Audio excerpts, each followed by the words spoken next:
Hey, Pastor Scott here with the Weekly Word. We're looking today at your purpose in Jesus. I'm going to read Ephesians 2, verses 8 through 10.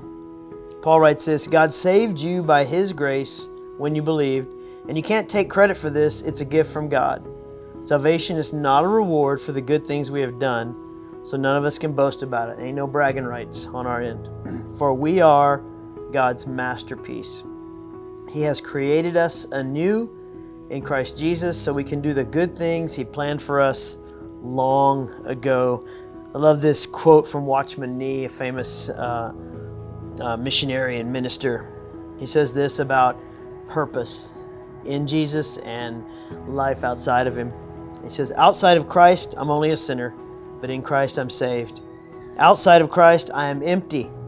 In Christ I'm full. Outside of Christ, I'm weak. In Christ, I am strong. Outside of Christ, I cannot.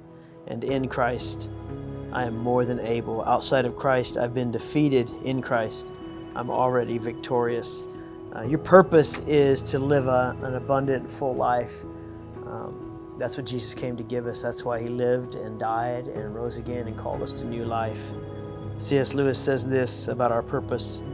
He says, look for yourself, which is a very popular thing in this world. Find yourself, go on a journey of self-discovery, all these things that the world in its garbage mentality tells us to do. He says, look for yourself and you will find in the long run only hatred, loneliness, despair, rage, ruin, and decay. But in Jesus, when you look for Jesus, you will find Him. And with Him, everything else gets thrown in.